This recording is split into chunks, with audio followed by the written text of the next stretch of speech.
بسم اللہ الرحمن الرحیم الصلاة والسلام علی رسولہ الکریم وعلی آلہ وصحبہ اجمعین اما بعد۔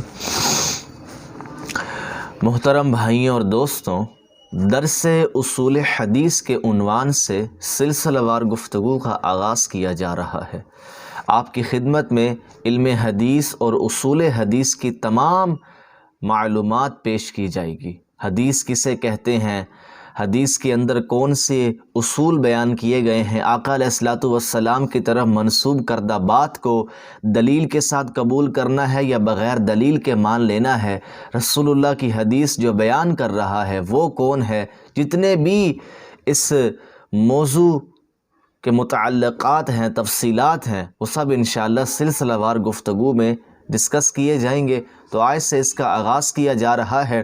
آج آپ کی خدمت میں چند تعریفات جو تمہیدی گفتگو ہے وہ عرض کرنا چاہتا ہوں کہ حدیث کسے کہتے ہیں۔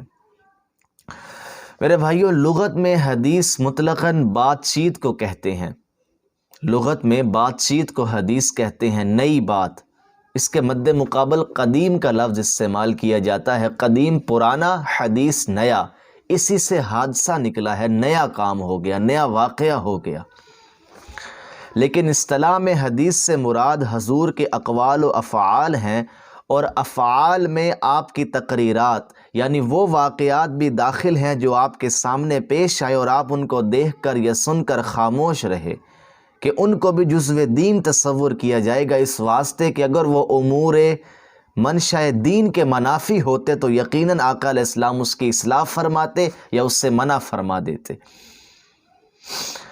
اسی طرح افعال میں آپ کے اختیاری احوال بھی داخل ہیں، البتہ غیر اختیاری احوال حلیہ وغیرہ اس میں داخل نہیں، کیونکہ ہم سے ان کا کوئی حکم متعلق نہیں۔ مگر یہ تعریف علماء اصول فقہ کے ہاں ہے۔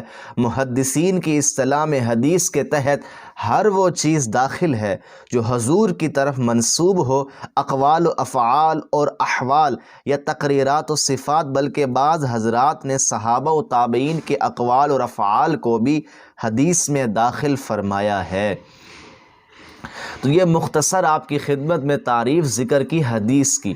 آقا علیہ الصلوۃ والسلام کا قول، آقا علیہ السلام کا فعل یا آقا علیہ السلام کی تقریر، حضور کے سامنے ایک عمل ہوا تو آقا علیہ السلام نے خاموشی اختیار فرمائی، سکوت فرمایا، اور آپ کی خاموشی اس عمل کے جائز ہونے کی دلیل ہے۔ کیوں دلیل ہے؟ کہ آپ پیغمبر ہیں، آپ کے سامنے کوئی غیر شرعی کام ہو رہا ہو اور آپ خاموشی اختیار کریں ممکن نہیں، لہٰذا آپ کا خاموشی اختیار فرمانا اس بات کی دلیل ہے کہ وہ عمل جائز ہے۔ یہ تقریر کی تعریف ہے۔ تو حدیث سے مراد حضور کا قول، حضور کا فعل اور آپ کی تقریر ہے۔ اور جیسا کہ اس پیراگراف میں یہ عرض کیا گیا کہ آقا علیہ السلام کے اختیاری افعال بھی اس میں داخل ہیں، آقا علیہ السلام کے اختیاری احوال اور افعال بھی داخل ہیں، البتہ غیر اختیاری احوال حلیہ وغیرہ اس میں داخل نہیں۔ یعنی کہ آقا علیہ السلام کی جو تخلیقی آپ کا جو آپ کے حسن کا بیان ہے، آپ کی صفات کا بیان ہے، آپ کے خلق کا بیان ہے، تو وہ حدیث میں داخل نہیں۔ لیکن اس بات کو اصول فقہ کے علماء بیان کرتے ہیں، چونکہ فقہ کے ماہرین احادیث مبارکہ سے مسائل کا استنباط کرتے ہیں، مسائل اخذ کرتے ہیں، اور رسول اللہ کے حسن کو بیان کرنا، آپ کے اخلاق کو بیان کرنا یا آپ کی صفات کو بیان کرنا، اس سے کوئی مسئلہ ثابت نہیں ہوتا، اس سے کوئی حکم متعلق نہیں ہے۔ رسول اللہ نے کوئی عمل کر کے دکھایا یا آپ نے کسی بات کا حکم دیا یا آپ نے کسی بات سے منع فرمایا یا آپ کے سامنے کوئی کام ہوا تو آپ نے خاموشی اختیار فرمائی، اس سے احکامات ثابت ہوں گے۔ آقا علیہ السلام کے بال کندھوں تک آتے تھے، آپ کی داڑھی مبارک یہاں تک تھی، اس سے کوئی دین کا حکم متعلق نہیں ہے۔ یہ آپ کی زندگی کے غیر اختیاری احوال ہیں، حلیہ ہے، صفات ہیں، اخلاق ہیں، آپ کا میٹھا بول ہے۔ میں یہ بھی نہیں کہہ رہا کہ اس سے کوئی دین ثابت نہیں ہوتا، رسول اللہ کی ہر بات دین ہے، لیکن جب ہم علم فقہ کی طرف جائیں گے تو وہ ایک خاص چیپٹر، خاص باب میں اس کو داخل کرتے ہیں کہ یہ ایک الگ چیپٹر ہے۔ لیکن محدثین کے نزدیک رسول اللہ کی طرف منسوب کردہ ہر بات، قول ہو، فعل ہو، تقریر ہو، آپ کا حلیہ ہو، آپ کی صفات ہوں، آپ کے اخلاق ہوں، سب کو محدثین حدیث ہی کہتے ہیں۔ اور بعض محدثین تو صحابہ و تابعین کے اقوال و افعال کو بھی حدیث کہتے ہیں۔ آگے اس کی تفصیل ہے کہ حدیث آقا علیہ السلام کی طرف منسوب بات کو حدیث کہتے ہیں، بوقت اطلاق اس سے مراد صرف مرفوع حدیث ہوگی۔ مرفوع کیا ہے وہ انشاءاللہ اس کی تفصیل آگے آئے گی۔ تو بھائیوں اور دوستوں، ایک ہے خبر، ایک ہے حدیث، یہ دونوں مترادف الفاظ ہیں۔ خبر اخبار، حدیث احادیث، یہ جمع، واحد جمع ہے۔ خبر اور حدیث دونوں مترادف الفاظ ہیں، دونوں کو ایک ہی معنی میں استعمال کیا جاتا ہے، لیکن یہاں پر تھوڑی تفصیل کے ساتھ بات عرض ہے۔ حدیث اس کو کہتے ہیں جو حضور کی طرف منسوب ہو بوقت اطلاق، اس سے مراد صرف مرفوع حدیث ہوگی، یعنی کہ جس کی سند آقا علیہ السلام کی طرف جاتی ہو، نہ کہ موقوف۔ موقوف سے مراد جس کی سند صحابی پر جا کر رک جائے۔ تفصیلات انشاءاللہ آگے ذکر ہوں گی۔ پس حدیث اور خبر کے درمیان عموم اور خصوص مطلق کی نسبت ہوئی۔ کیا مطلب؟ یعنی ہر حدیث خبر ہے لیکن ہر خبر حدیث نہیں۔ ہر حدیث خبر ہے لیکن ہر خبر حدیث یہ ضروری نہیں۔ وہ صحابی کا قول بھی ہو سکتا ہے، وہ تابعی کا قول بھی ہو سکتا ہے، وہ کسی محدث یا مجتہد کا قول بھی ہو سکتا ہے۔ حدیث اسپیسیفک ورڈ ہے، آقا علیہ السلام کی ذات کے ساتھ خاص کر دیا گیا ہے۔ بعض علماء کے نزدیک حضور سے مروی بات کا نام حدیث ہے اور غیر سے مروی بات کا نام خبر ہے۔ بعض نے یہ بھی کیٹیگری بیان کی ہے، یہ فرق ظاہر کیا ہے۔ اسی طرح ایک لفظ اثر کا بولا جاتا ہے۔ اثر کا لفظ صحابہ کرام کی طرف بولا جاتا ہے، ان کی طرف اس کی نسبت کی جاتی ہے۔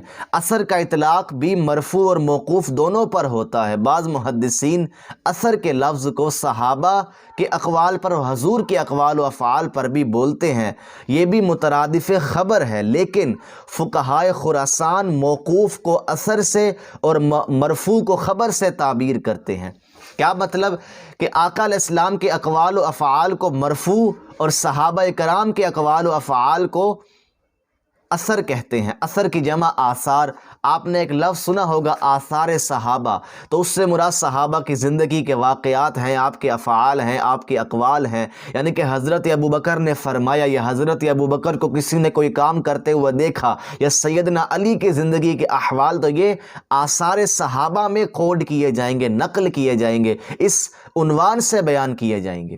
بعض محدثین صحابہ کی زندگی اور احوال کو، اقوال کو، افعال کو حدیث کہتی ہے، لیکن بہت سے محدثین نے تخصیص کی ہے کہ حدیث سے مراد حضور کی بات ہے اور اثر سے مراد صحابہ کرام کی بات ہے۔ تو یہ بھائیوں اور دوستوں چند تعریفات آپ کی خدمت میں پیش کی تھی۔ چند ایک تعریفات بنیادی طور پر ذکر کر دوں۔ بھائیوں اور دوستوں، ایک ہے علم حدیث۔ علم حدیث کا کیا مطلب ہے؟ کہ آقا علیہ السلام کے اقوال و افعال کی معلومات حاصل کرنا، رسول اللہ کی زندگی کی معلومات حاصل کرنا، اس کی جانکاری حاصل کرنا، یہ علم حدیث ہے۔ اور علم اصول حدیث کیا ہے؟ کہ وہ اصول و قواعد جن کے ذریعے قبول و رد کے لحاظ سے سند اور متن کے احوال کا علم حاصل کیا جائے۔ کیا مطلب؟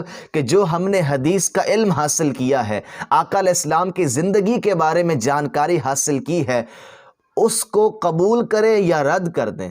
اب آقا علیہ السلام کی طرف ایک بات منسوب ہے تو اس کو قبول کریں یا رد کر دیں، مان لیں یا نہ مانیں، کوئی اصول تو متعین ہونا چاہیے، کوئی معیار ہونا چاہیے۔ اس معیار کا علم حاصل کرنا علم اصول حدیث ہے، کہ رسول اللہ کی سیرت کا مطالعہ کر کے تحقیق کر کے بتانا کہ یہ سیرت میں صحیح بات ہے، یہ من گھڑت بات ہے۔ وہ جو تحقیق ہے اس علم کو اصول حدیث کا علم کہتے ہیں۔ اور اس علم اصول حدیث کا موضوع کیا ہے؟ سند اور متن کے لحاظ سے قبول و رد، سند اور متن کے لحاظ سے حدیث کو قبول کرنا یا رد کر دینا۔ آگے متن اور سند کی بھی تعریف آپ کی خدمت میں پیش کرتا ہوں۔ سند، متن حدیث تک پہنچنے کا راستہ۔ سند کی کیا تعریف ہے؟ متن حدیث تک پہنچنے کا راستہ، اسے سند کہتے ہیں۔ اور یہاں پر سفیان ثوری فرماتے ہیں سند مومن کا ہتھیار ہے، جب کسی کے پاس اسلحہ نہ ہو بھلا وہ کیسے جنگ جیت سکتا ہے۔ اور عبداللہ بن مبارک بیان کرتے ہیں سند دین سے ہے، اگر سند نہ ہوتی تو کوئی جو کچھ کہتا پھرتا، لہذا سند بہت ضروری ہے۔ اور آگے فرمایا جو آدمی بغیر سند کے دین حاصل کرتا ہے وہ اس آدمی کی طرح ہے جو چھت پر بغیر سیڑھی کے چڑھنا چاہتا ہے۔ امام محمد بن ادریس شافعی رحمۃ اللہ علیہ بیان کرتے ہیں جو بغیر سند کے حدیث طلب کرتا ہے اس کی مثال اس آدمی کی طرح ہے جو رات کی تاریکی میں لکڑیاں چنتا ہے، جس میں یہ عین ممکن ہے کہ وہ کسی چیز کو لکڑی سمجھے حالانکہ وہ سانپ ہو۔ تو سند بہت ضروری ہے، اور اس کی تعریف کیا بیان فرمائی؟ متن حدیث تک پہنچنے کا راستہ۔ میں مثال سے واضح کر دوں کہ محدثین جب حدیث بیان کرتے ہیں تو وہ وضاحت کرتے ہیں کہ میں نے اس حدیث کو اپنے استاد سے سنا، اس نے اپنے استاد سے سنا، اس نے اپنے استاد سے سنا، اس نے تابعی سے سنا، اس نے صحابی سے سنا، اس نے رسول اللہ سے سنا۔ یہ جو سلسلہ راویوں کا آ رہا ہے اسے سند کہتے ہیں، دا چینز آف نیریٹرز، اسے سند کہتے ہیں۔ متن لغت میں کسی چیز کے ابھرے ہوئے حصہ کو متن کہا جاتا ہے، اصطلاح میں اس کلام کو متن کہا جاتا ہے جس تک سند کے ذریعے رسائی حاصل ہو۔ محدث نے سند بیان کی کہ میں نے اس حدیث کو اس سے سنا، اس نے اس سے سنا، اس نے اس سے سنا، اس نے اس سے سنا۔ اب جس کی بات بیان کرنے کے لیے ہم نے سند کو بیان کیا ہے، اگر تو صحابی کا قول بیان کرنا ہے تو پھر صحابی کی بات جب شروع کی جائے گی، یعنی کہ سند بیان کرنے کے بعد آگے محدث یہ کہے قال ابو بکر، کہ حضرت ابو بکر نے فرمایا، آگے جو الفاظ ہیں اسے متن کہیں گے۔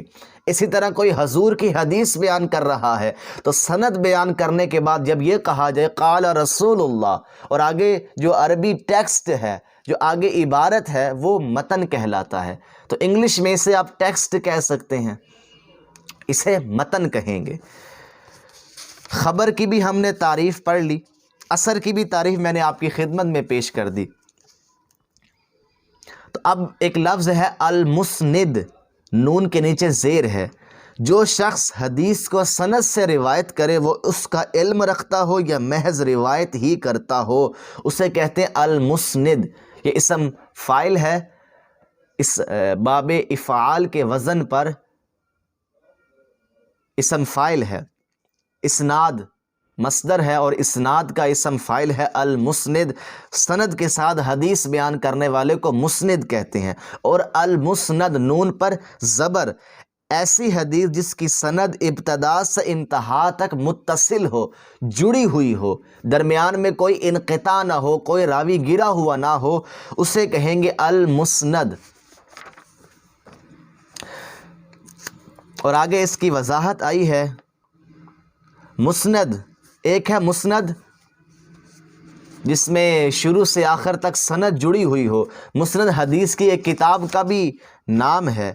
مسند حدیث کی اس کتاب کو بھی کہتے ہیں جس میں احادیث اسماء صحابہ کی ترتیب سے ان کی اسلامی خدمات کے پیش نظر جمع کی جائیں یا صحابہ کے حسب و نسب کا لحاظ کیا جاتا ہے۔ مثلاً مسند ابی داؤد الطیالسی یہ اولین مسانید میں سے ہے، تمام مسانید سے زیادہ جامع اور کامل مسند احمد ہے۔